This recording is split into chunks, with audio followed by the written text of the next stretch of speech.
for the next couple of days. I will explain some recent progress about understanding of the spectrum in this maximally symmetric conformal series in 4 and 3 dimensions. So it's particle n equals 4 theory in 4 dimensions and ABGM theory in 3 dimensions. And now I will argue that both of these models, they share the same nice feature, the same nice underlying structure, which we call the new system or quantum spectral curve. I don't know details.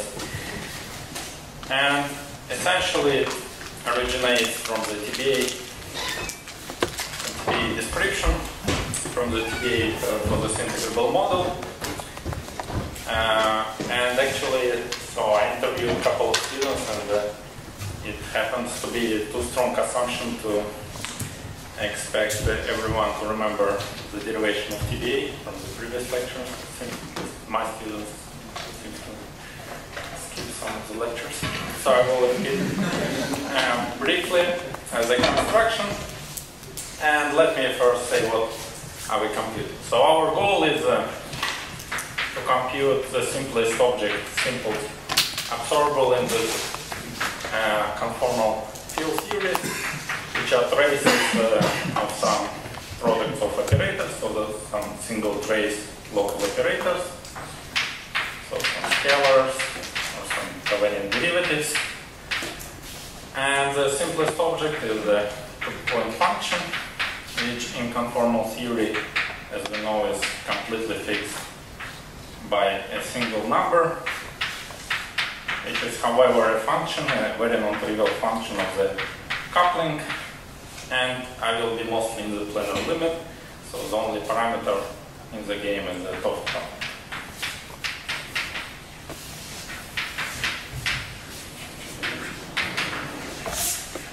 So, as we know very well, say n equals 4 theory or ABGM, they both have their string duals through ABS-CFT. This problem is equivalent to the computing the spectrum of a free string, superstring,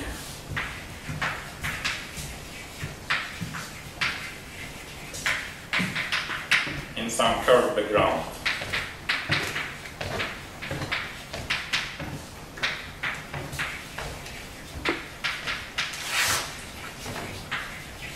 So in other words, since the string is in the curved background can be described by some kind of sigma model, what we want to find is we want to quantize the sigma model and find the spectrum exactly for any value of string tension, which is analog of soft coupling and strong coupling.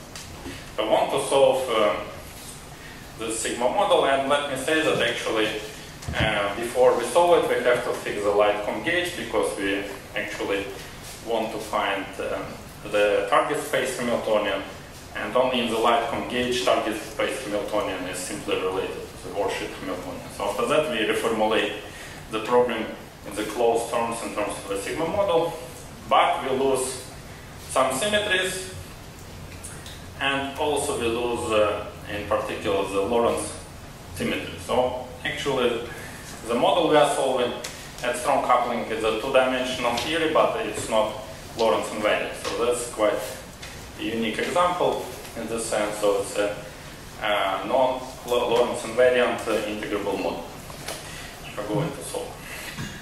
And what happens that still you can find an S matrix for the scattering, and then triple scattering can be factorized the same way as for like Sine-Gordon theory, which means that the asymptotic spectrum in the infinite volume, so infinite long string,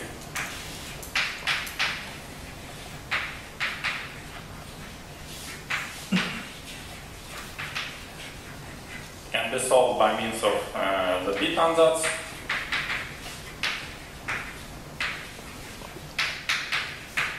And then if we want to find actually the exact spectrum, we can't take the decompactification limit. We have to do this TBA procedure. which we will briefly discuss today. And normally at this point you stop. Like for change Gordon, you can simplify a little bit, but not much, this TB equation. But in our case, I will argue that there is a further simplification to the so-called PMU system or quantum spectral curve. And so today I will try to motivate where the simplification comes from. And for the next lectures, I hope to discuss some examples, some applications of this PMU system for calculation of some observables exactly in the top cut. So any questions about this thing? So what is the TB? So the idea is, let me repeat again, that we want to compute, say, partition function of some theory, and we can write it as a path integral. And if it's a partition function, then actually we know that we have to use periodic boundary conditions for the fields, where the period is exactly equal to 1 over temperature. So we are computing a partition function of on a torus. And then actually it has two interpretations. It's either the spectrum in the volume L at the temperature 1 over R, or it is the same as partition function in the volume R at the temperature 1 over L, where R and L has these two radius of the torus. Right, so having understood this, we can send one of them to infinity. For example, let me send, I don't know which one, it's hard to choose. So let's take L to infinity. And then we see that in the left-hand side of this expression, we only need the infinite volume spectrum. And this we know is solved by the Bethe ansatz equation. So we know, in principle, we know the left-hand side, even though we, of course, have to sum over all states. We have to find all solutions of Bethe ansatz. In principle, we'll see that actually it's not needed. And compute the sum. So some work is needed. But in principle, the left-hand side is known. And then in the right-hand side, what we find is when L goes to infinity, that only the ground state in the sum survives, the smallest energy state, because otherwise they're exponentially suppressed. But then the ground state we will know for arbitrary R, right? Because on the left-hand side R is essentially of order of 1. So by doing this exercise, we can convert the infinite volume spectrum given by the, which is in the left-hand side, to a ground state energy, but for an arbitrary volume already.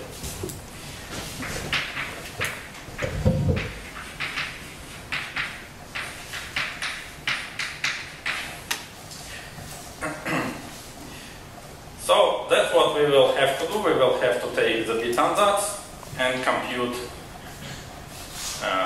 this left-hand side. And then eventually we can interpret it as a ground state energy. So before we do this, let's do something simpler. Let's consider a free fermionic gas in a box.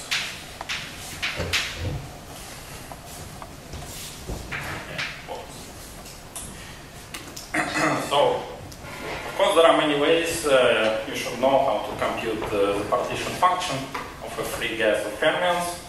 So first, the spectrum is known completely. So say I over L. So you just have to require that the wave function is periodic. So and let's take the box with periodic boundary condition. So we have to require that the wave function, which is just a free wave function, it is periodic, and from that we get this quantization condition where Ni is an integer. And then, since these are fermions, we can label the state of many particles just by a set of numbers. 0, 1, 0, 1, 0, 0, 1, and so on. So which will mean that we have one fermion at the state with n equals 1, one fermion at the state n equals 3, and so on. Right, so that's the state. State we label just by a sequence of 0 and 1. Of course, in what we have to do, we have to compute thermodynamic limit. We have to send L to infinity, and when we send L to infinity, you see the spectrum essentially becomes continuous. So it's the distances between levels, they are suppressed by 1 over volume. And so we can actually ask ourselves what's the distribution, most probable distribution of these fermions with respect to momentum. Right? So we want to find something like this. So we want to introduce the density rho of p. And our goal is to compute the spectrum. So e to the minus epsilon of pi, sum over I, over, so Boltzmann constant, let me set to 1, over t. We have to sum over all the states. So, of course, I mean, summing over all the states, that's the first thing you will do, and that will lead to the right result. But for us, and because then we will generalize this method to the Bethe ansatz, more instructive to write it as some kind of continuous integral with respect to the density, with some measure mu of rho, and then the sum we just replace by an integral. Sorry,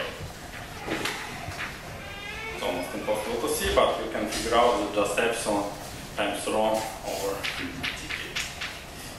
Okay, k is 1.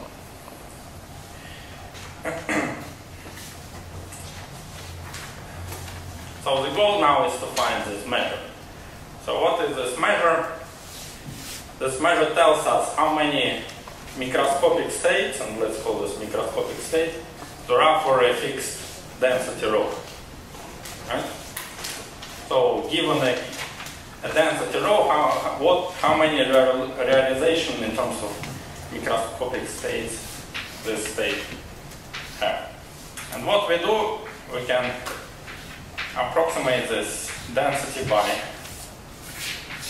some discrete set of columns where this is some delta p, and delta p is defined in such ways that delta p is much smaller than 1, but at the same time delta p times L much bigger than 1. So what it means that this interval delta p, even though it's very small, still it contains infinitely many possible n's. Right? Because delta p, a number of n's will be given by L delta p over 2 pi. So let's denote this by n.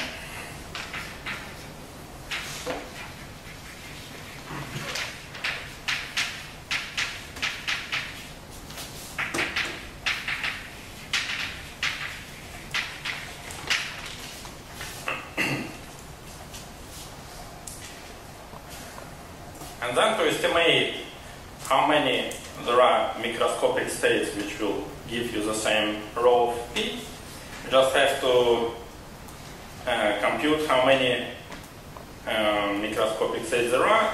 In other words, in this terms, we just have to compute all possible permutations which will not change this mi's. So I have several intervals, each of them are labeled by some I. Inside each of them there are infinitely many states, and I can let fermions to jump from one place to another.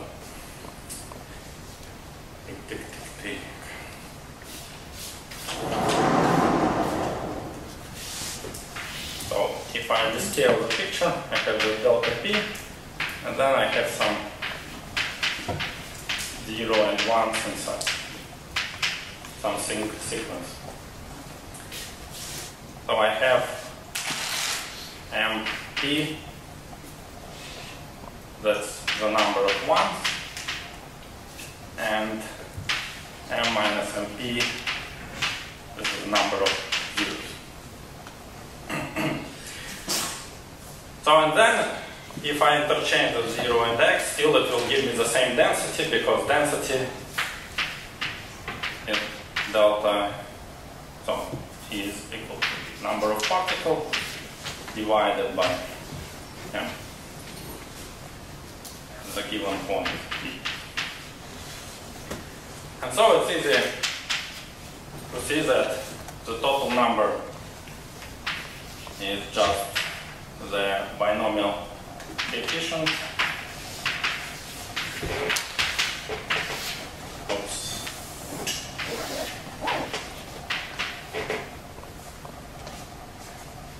Which, since m and mp is very large, we cannot use the Stirling formula, so n factorial. And then, that is exponent of m log m minus mp log mp minus m minus mp log m minus mp. Right, so this gives us the estimate for the number of ways to reshuffle within this given interval. And then we have to multiply this among all these possible intervals. So actually, after that, we have to sum over all intervals. Then this I.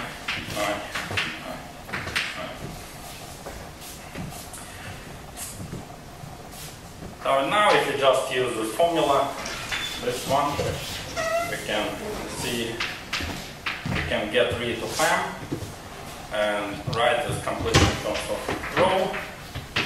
We'll find m minus m rho log rho.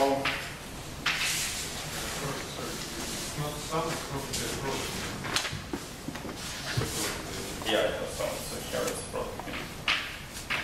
So it's here combinatorics and normal works is product. So sum, put it in sum.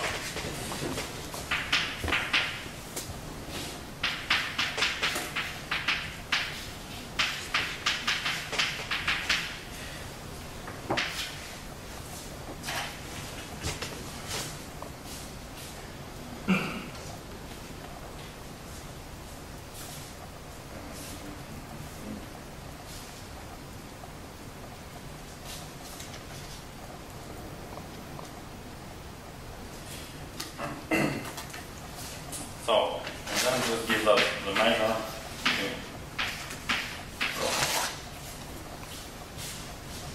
So now I can also, of course, now replace sum by an integral. So mu of rho will become exponent. So, some factors. Rho log rho plus 1 minus rho log 1 minus rho.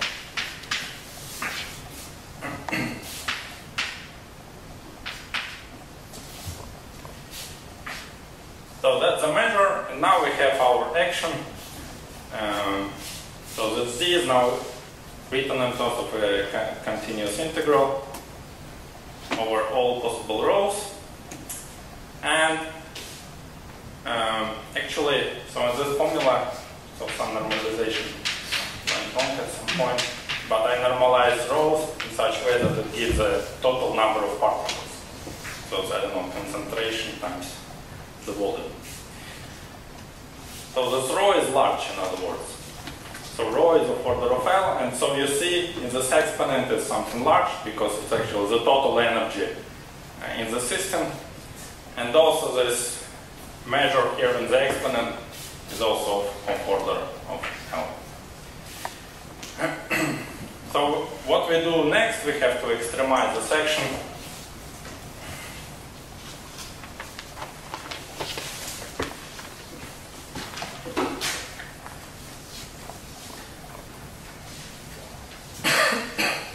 So since L is large, we just estimate the value of this integral by the saddle point.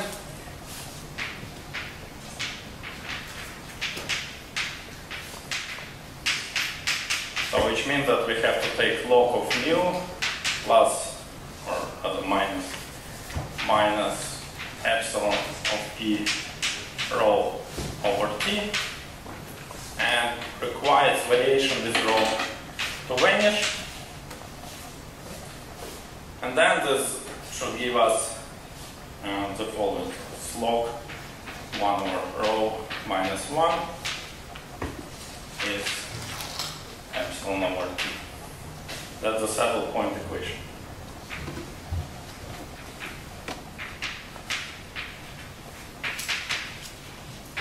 And in principle, if I did everything correctly with all signs right, which is unlikely, this should give you the Fermi-Dirac distribution. Of course, there is a better way to do this, but as I said, that's the way which is generalizable for our system. So any questions about this? So in principle, this was a repetition. So now, next step is to apply this not to the free gas, but to a gas of particles which interact in the nice way. So what's the nicest way of interacting for the particle is to interact in an integrable way. So which means that the quantization condition which we had before, so before we had this condition equals to 1, right? I can write that equivalence in this way. Now it's replaced by some term which describes the interaction with all other particles except the one we consider. So, but otherwise everything is the same. So we still have the same, we still write the measure in the same way. We can repeat all the states, all the steps before, and what we find is the saddle point equation, which now includes some information about this S. So again, modular sines and 2 pi's. What we find is epsilon over t, so that's why I should explain.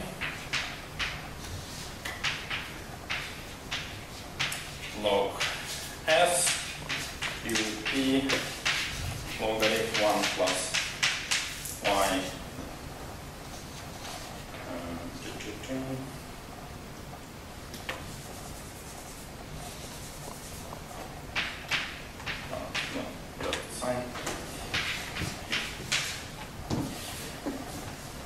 where what was y before? Y was here equal to 1 over rho.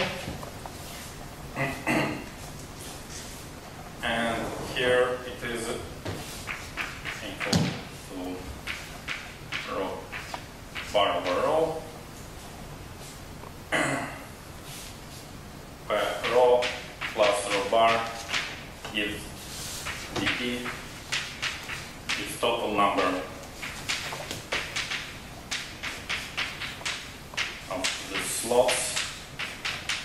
So which before was very simple. Before, the total number of slots inside the interval was just delta p L over, so it was just L over 2 pi. So, but now it is more complicated and is equal to just derivative, just kernel k times rho. So, where k is this function. And the star is just shorthand notation for this contraction. Okay, but all the steps are exactly the same. So since you've done this before, I will not do this in detail. Any questions? So that's the equation, which is actually called TBA equation.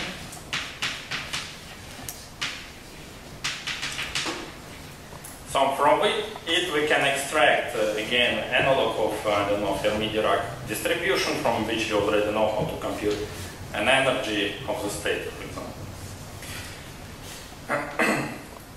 So knowing why, you can find the ground state energy, because that's the same object that we computed. You just have to evaluate your exponent at the setup point.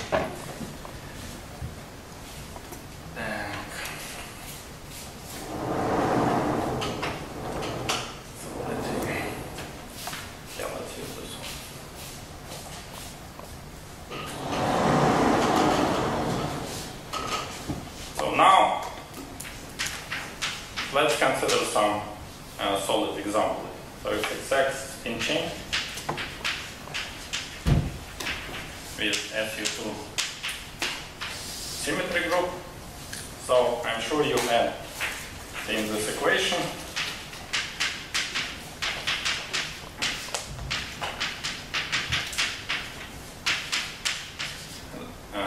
Okay, let me write it in the product form.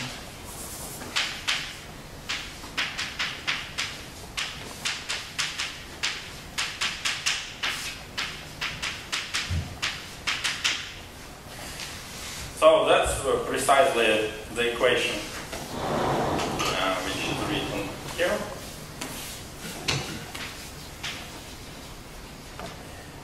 If we just say that this is e to the I et.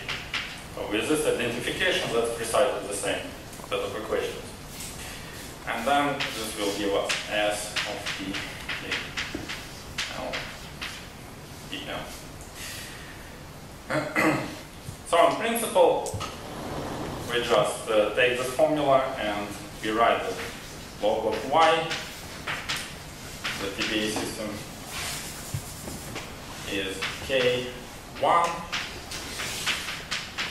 log of 1 plus y, where K1 is just equal to the U log U plus I over minus I. Maybe this is multiply I, which, okay, it's nicer to write in the form U plus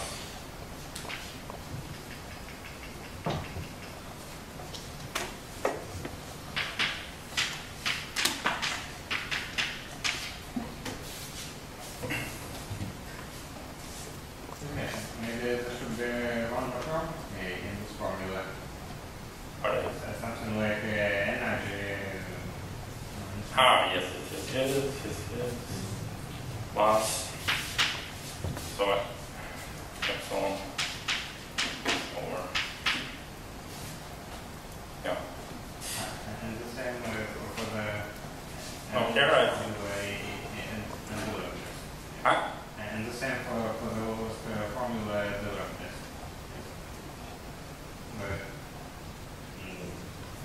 Which formula? Developed test. Ah. No. I've lost this one? This one? There is this one. No, This one? no, this one.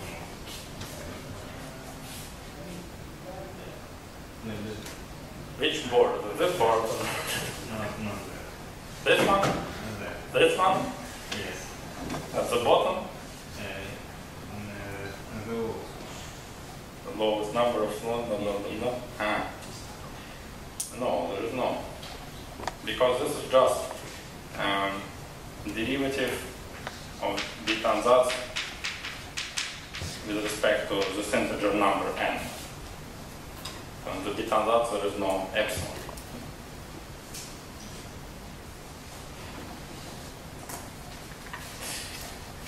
Okay. So, however, while deriving this formula, we made some assumption. Namely, we assumed that, like in the free gas, all elementary these particles, they still have real energy and real momentum. But actually, since that's an interacting system, in principle, particles, they can form a bound states. So, if they can form a bound states, it means that their momenta, individual momenta, are not real anymore. Only the total momenta of the bound state is real. So, and indeed, if you just try to solve this equation, the big ansatz equation in some particular case, you'll find that UK can be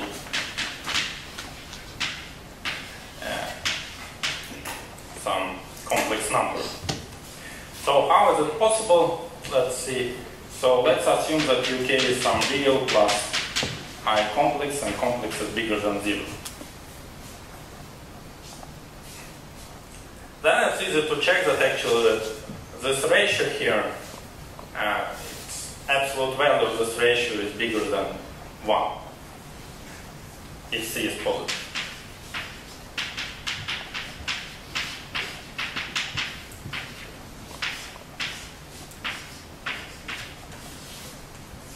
So, if it's bigger than 1, and we have here this infinite power L, it means that left-hand side is actually exponential large, so it explodes.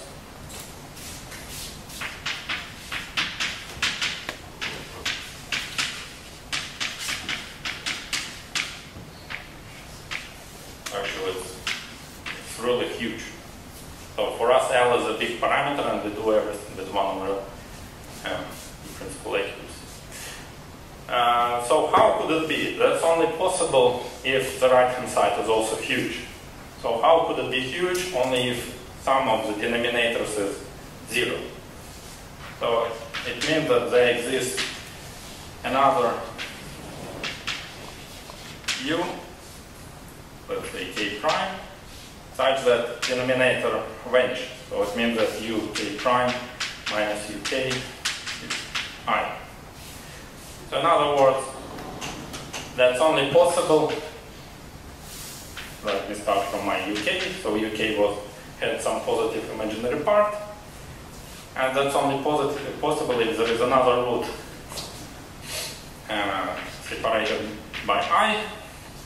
But furthermore, since it's a real system of equations, all solutions, they should be symmetric with respect to the conjugation. So, and there will be another root like this. Or the simplest possibility is to have two roots separated by, so sitting at plus I over 2 and minus I over 2. And in principle, we can have the chain of this going like this. So let's call it S roots. And this is called the string.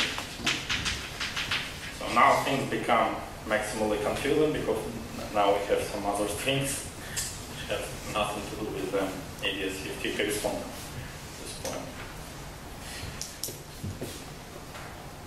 So the situation, to summarize, is the following. So yes, in principle, some of momenta, some of them, they are not necessarily real, and then actually our consideration is wrong because we assume that there is some interval, right? That implicitly means that momenta is real. But we can separate these cases in a special type of complexes because they all should form this kind of bound states. So in other words, we can just treat these types of roots separately, and we will have to write a separate density for each of them. So this will be labeled by some row 3, because it's row with 3, root row 2, and in general we get some row S. And of course there will be just a single real root, which we call just by row 1. Right? And otherwise, all the combinatorics we've done is exactly the same. And all this derivation can be repeated. with the only difference that now we get an infinite chain of equations.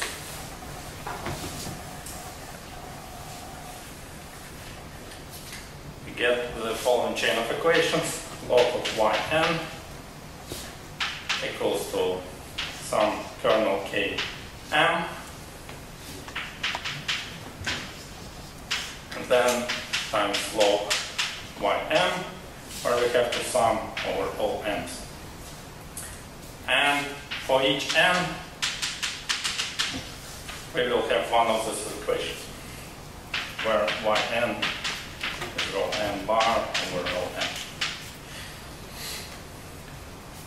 Okay, so the main complication here, once we allow for some bound states, is that we get infinite chain of equations. So which looks really horrible, especially if you want to solve this numerically, right? Because one equation put in it to the computer is fine, but having infinitely many is a bit painful. So, however, there is a very nice property. So what is this Kn? Kn. Km is a scattering of one complex of the length n with another complex with the length m. So we just have to multiply for each pair of particles the corresponding scattering matrix. So and then this results in the sum minus n minus 1 over 2 to n over 2 sum over b. So which will have as many terms as many pairs of scatterings we get when we scatter to such complexes. And then this elementary kernel k, but with a shifted argument.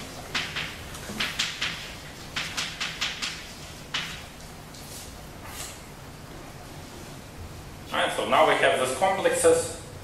So when we scatter these complexes, we just for each pair of the particles we have the corresponding factor, and since these particles are shifted by I over 2 or by I, we have to shift the corresponding scattering matrix. Okay, so it looks even more horrible now because each of these kernels is a softful sum. But actually, let's see some nice properties. So first, let's take something simple, k 1 m.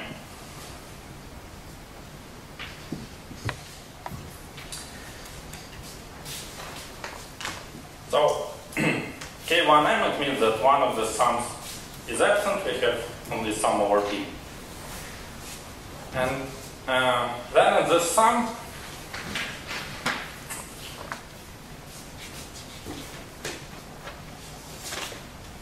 so in the sum, you see, since we have two terms, one with plus, another with minus, actually many terms, they get cancelled, one against another.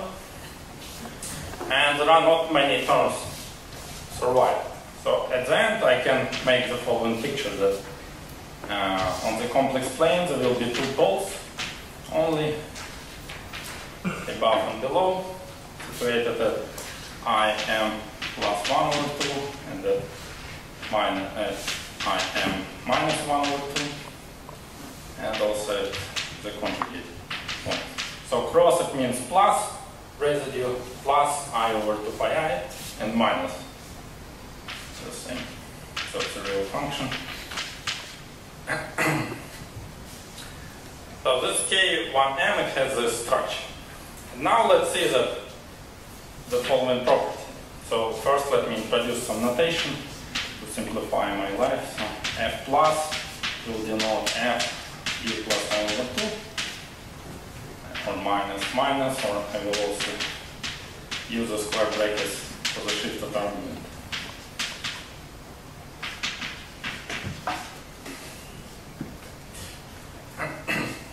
So then we observe the following identity. So k plus minus equals to k 1m plus 1 plus 1m minus 1.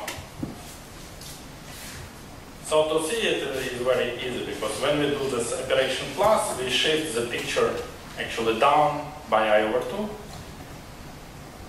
Then we add to this picture shifted up with I over 2. Then we get 4 poles at the upper half plane and 4 in the lower half plane. And then you can identify them in a different way. So you take the pairwise conjugated pairs of these poles and you decompose it into 2 cases with bigger m by 1 or smaller by m minus 1.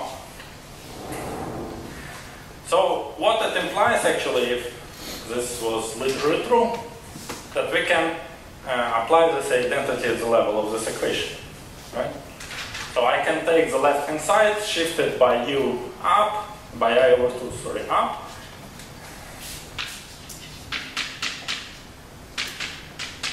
Then add to it the same identity shifted down. And then this shift will go to these kernels.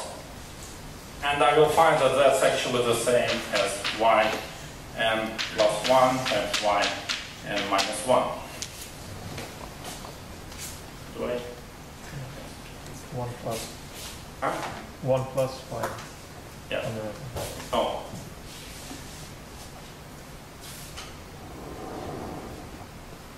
No, I just work at the level of this kernel. Actually, that's the same as the kernel.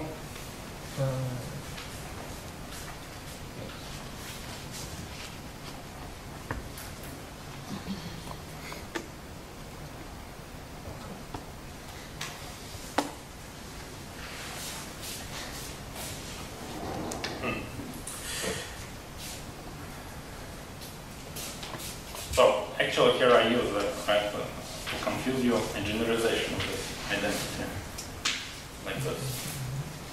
Or also I can, so it's symmetric and then m, of course it's also true if I take this minus m equals to k n plus 1 m plus k n minus 1 m. So it's trivial to check just by using this explicit expression. Yeah, so that's what I get, so just at the level of the kernel. However, there is an important subtlety.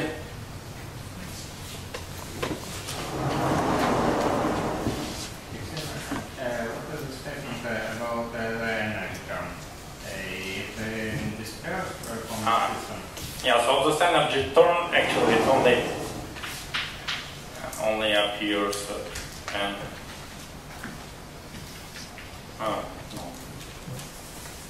Yeah, so there is this energy term as well for each of them, and actually this energy term is quite nicely, it also should satisfy the same identity. So it doesn't change much. So an important subtlety is that when doing the shifts, we should be careful because here there is an integration, and then this kernel in principle has poles. So if we shift, if we take, for example, k1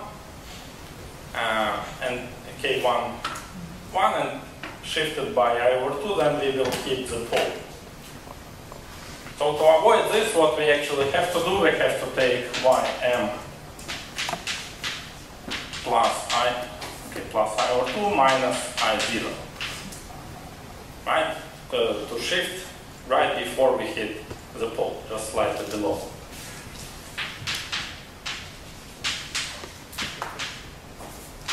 I2 plus I0. And another one we shift slightly above. And then actually in these identities I would like to add, I don't know, this plus minus. Small minus means that it shifts by over 2, but not quite, without some small shift. Okay, so it's precisely this. So that's why m plus small minus compared to the plus. Then what it will imply, for example, if we take just u plus I over 2 and do the shift by plus minus, what it will give, okay, minus, it will give 1 over u minus I0. And we know very well that this is actually not just 1 over u, but there is a delta function term.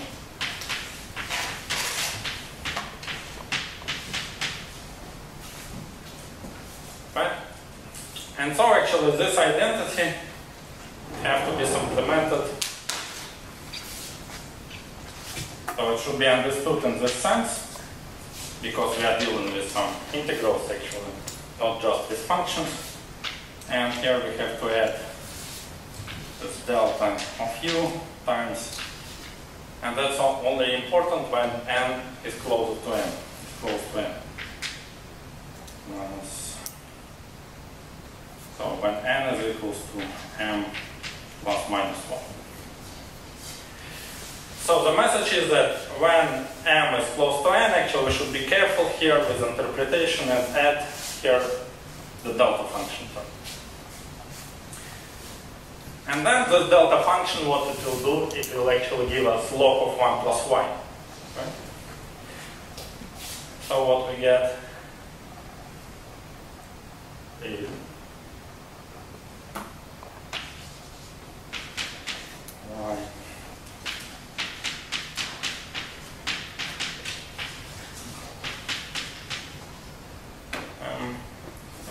n plus 1, y n minus 1, and plus, or actually, so sign is a bit, it's probably wrong, y n plus 1, y plus y n minus 1. So there is an extra term coming from the delta functions, because here when we write plus, actually we mean the analytic continuation from the real axis to the u plus I over 2. So when we look at this integral only gives us the correct result within the strip between plus minus I over 2.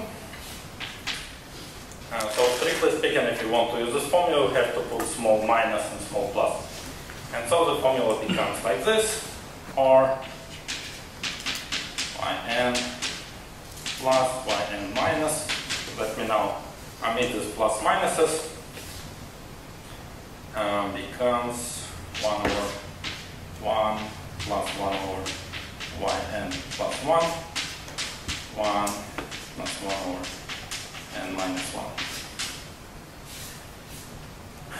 Okay, so this is just a functional system of equations. That's what is called the y system. So you see, somehow we managed to get rid of infinitely many integral equations and reduced it just to a system of functional equations, so which is much better. Okay, any questions here?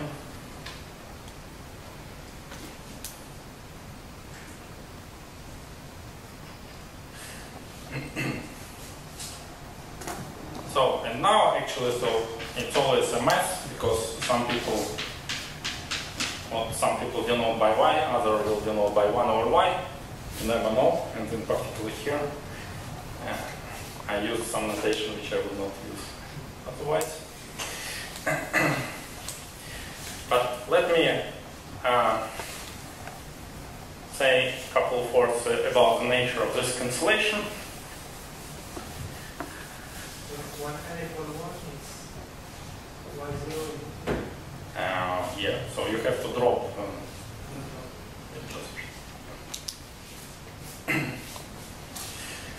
So what's actually, there is some group theoretical underlying reason for this type of cancellation. Actually, it looks like a bit of a miracle that, of course, I mean, when you know the technical details, it's not so much a miracle, but in principle, it's not always that you can rewrite an infinite set of some ugly integral equations as a functional equation. So what's the reason for that? So the reason you can roughly motivate from the following. So let's call me this 1 by 2, and this 1/2 by minus 1. So the reason is that if I pass it to the right hand side, it will become minus I over 2. So what are these funny numbers, 2 and -1? So these numbers are actually an element of the Cartan matrix of a A-type system. So say SUM, in other words. Right, so that's the Cartan. So I don't know, Cartan with K or with C.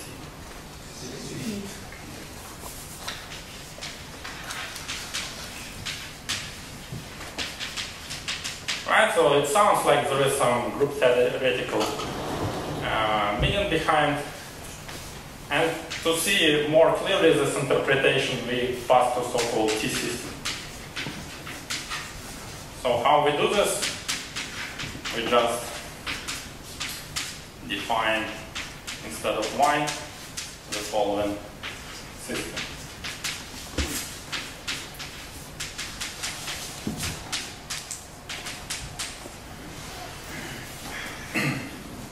Where in our case, this Yn was just equal to Yn1.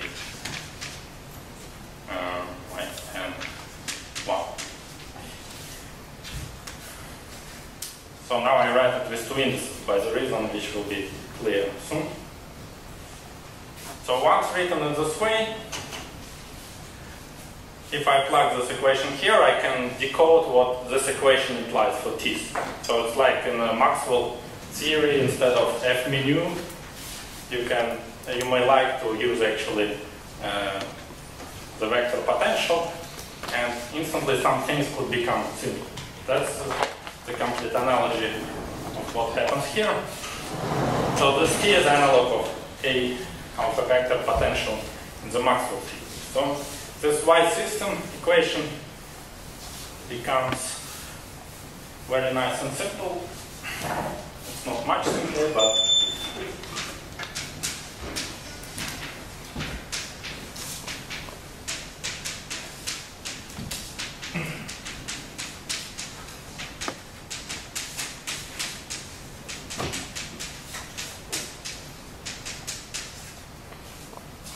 it takes this form. Now,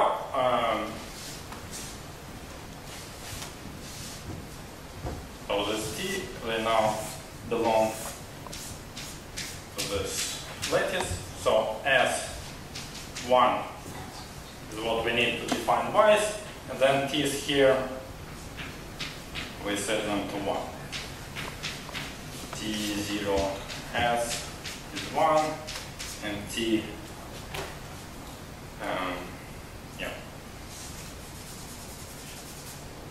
so T0S we can always set to 1. So this is equivalent to this Y system.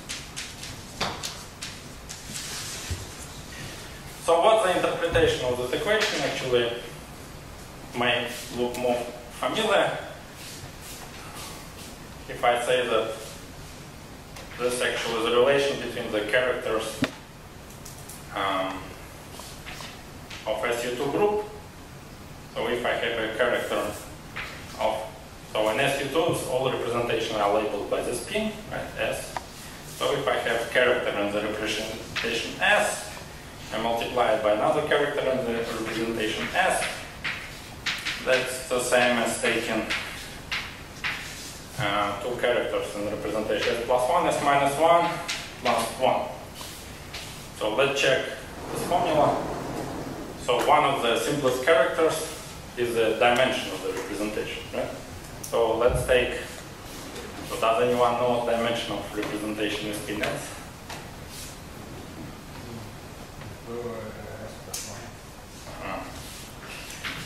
So I claim then the following identity. 2S plus 1 plus 1, and S minus 1 plus 1 plus 1. So let's, so if it doesn't work, then I should finish from the knowledge. So does it work? Okay, let's check. So right hand side is 2S plus 3 times 2S plus 1. 4. S plus 1. No.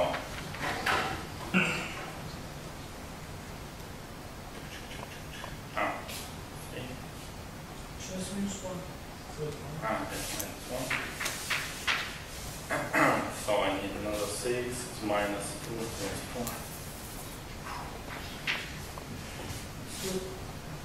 Okay. So that works, right? So now, why do I need this interpretation? So that's actually the one-to-one correspondence, and then actually what are this T living here? So I can say that TAS in general correspond to a representation with this Young diagram which has A and says boxes. Of course for SE2 that's a bit degenerate because if I take two boxes in the Young diagram for SE2 representation, that's the same as trivial representation. That's why I have one. But then what happens is that this identification, it helps to generalize the whole construction to an arbitrary SUN, for example. Let me say this. So imagine we started from some SUN spin chain, and now that's a nightmare because we have to find all bound states in SUN spin chain, find all densities, write the STB equations. It will be much more complicated. Then we have to observe some mysterious identity between kernels, and at the end we'll find some Y system. But the shortcut is the following. The result is just the same as an identity for the characters for some rectangular Young diagrams. So it's S times A. And there is a corresponding character as AS. Right? So if it's SUN, then the Young diagram it could be as big as n plus 1. You can, because you can't anti-symmetrize more than n plus 1 times. And n plus 1 will give you already something trivial. Whereas you can symmetrize as many times as you like, right? So this rectangular Young diagram, it could go to infinity, right?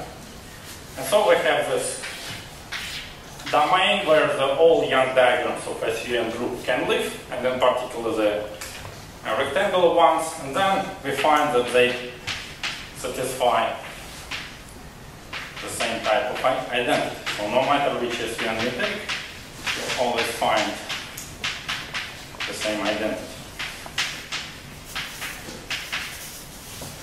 And from which you can guess and then check by direct calculation that the Y system, or equivalently T system, for the SUN spin chain will be exactly the same, where T lives in this domain, which is now the strip of the height n plus 1.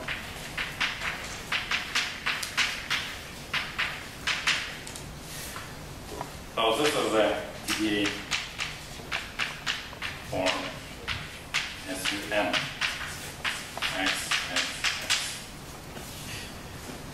So that's really a shortcut.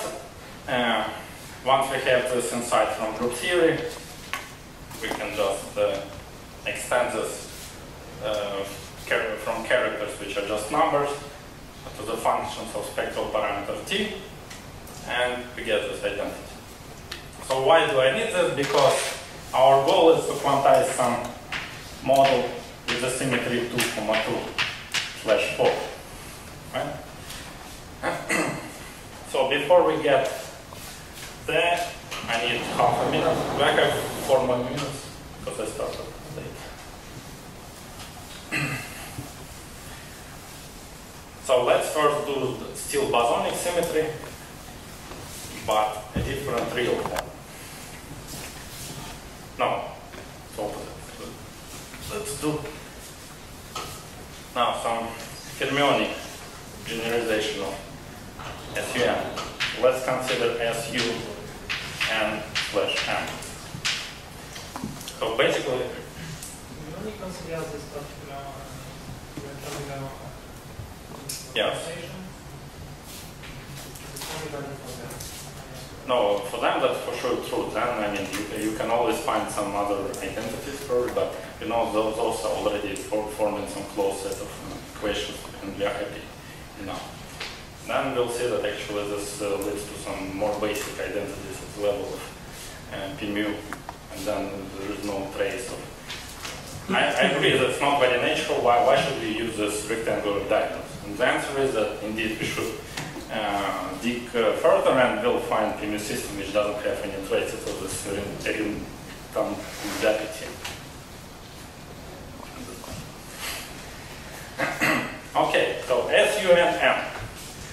So very, very simple. So what it means that we have n bosonic components in our vector and m fermionic anti-commuting components. So now the fermionic components, what they like to do, they like a lot to be anti-symmetrized. Right? So fermionic you can anti-symmetrize as many times as you like. Right? And bosonic they really hate it. So it means that now actually our diagram can go up indefinitely, provided I'll do better. Yes?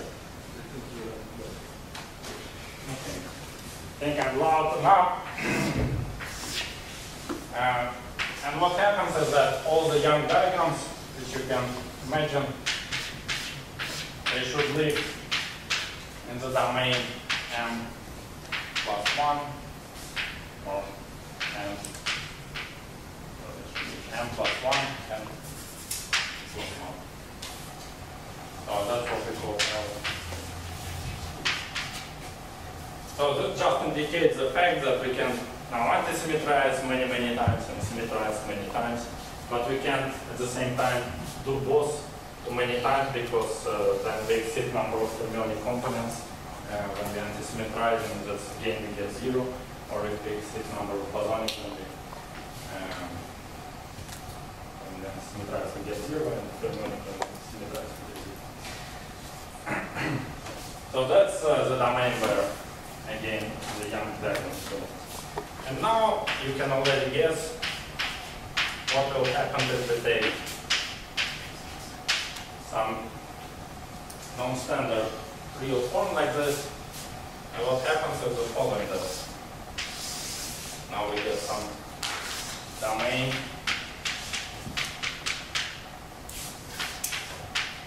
of this shape.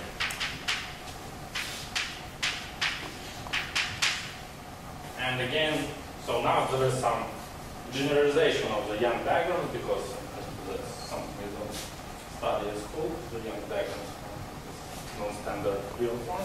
But still there is some generalization. They look like this, so they go in both directions.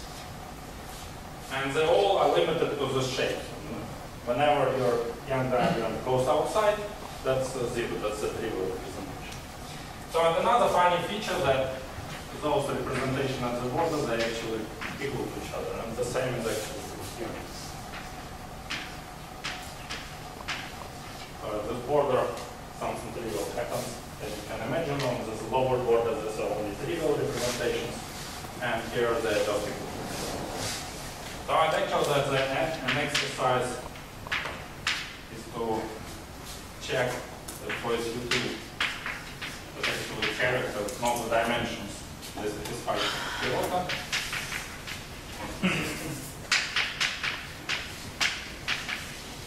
And then the exercise with the star is to take SU1 comma 1 and check that it will be satisfied in the following domain. So see here, so there is no supersymmetric part, there are no fermions, So n goes to 0, so this is equal to 1.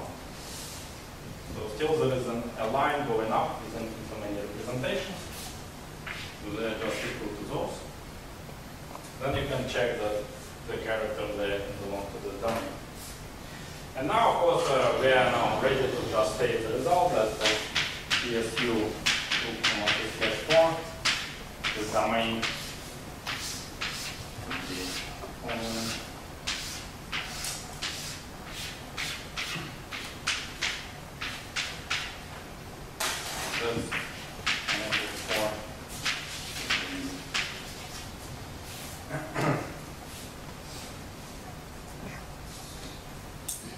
So what we'll discuss next time is that there is a bit of information which is missing when we do the separation, when we convert it to be the functional form, but it's actually very simple and nice.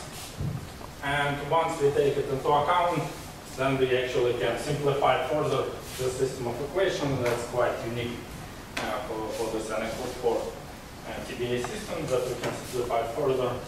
We'll see that actually reduces to finitely many functional equations, and then we'll consider some examples in the situations where we can solve this equation.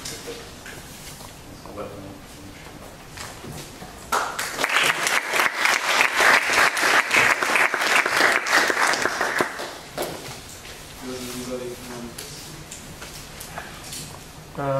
What if two different systems have the same symmetry?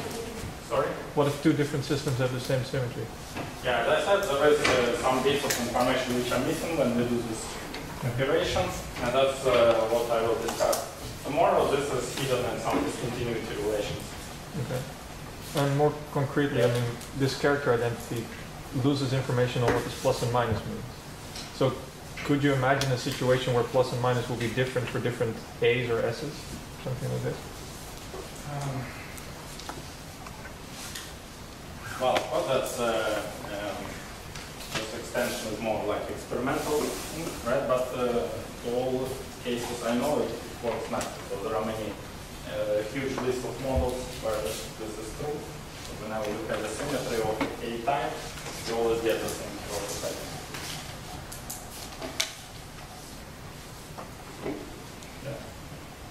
How exactly are you coming from the first step and that approach to the last step? From this to this? Yeah. So,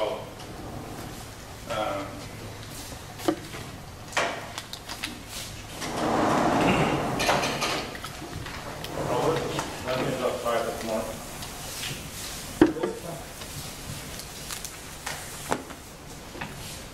Y M of U operation variable and M of U V integral of 1 plus y m u v. Right? So now when if I want to compute the cosine thing, right, this U enters here. So it's just integral of A and M U plus I root.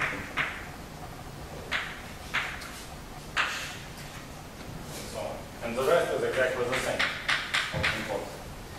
So you see, whenever I have some identity on K, which is linear, I can also extend it to the corresponding identity for Y. It's clear? So just write all these terms.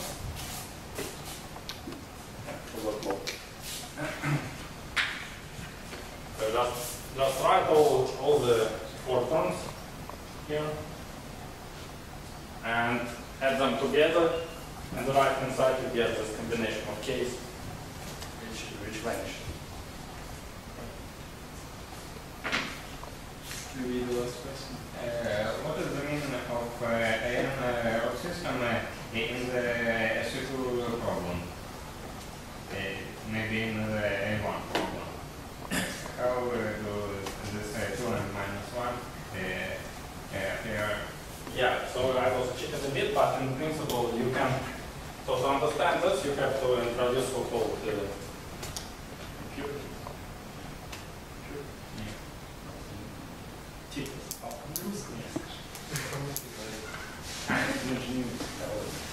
So if you introduce any homogeneities in the system, which basically what I so you have this spin chain, and you introduce some parameter at each side, which depends on each side, you introduce some parameters. So your spin chain basically, the kinetic energy of your particle depends on the position of the particle, like curved space. Then still it's an integrable system, and instead of power L, you get the quality over this.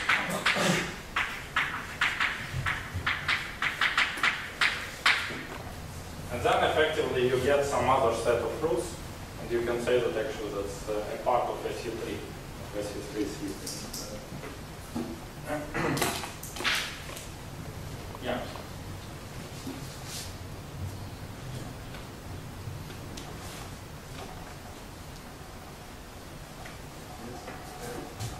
Argument about dimensions for SU2, I think we were a bit confused there. So the dimension of representation with S boxes is S plus 1 of 2S. So then the identity of over the way it's written, I think it's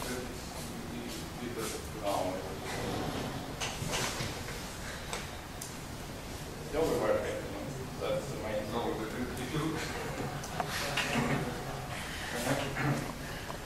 No, what that means? So actually, yes, it's yes plus 1. yeah. Yeah, but I mean, this identity. No, but this is Yeah. So because S is number of boxes on this list, that's good. But it's completely basic type of cheating.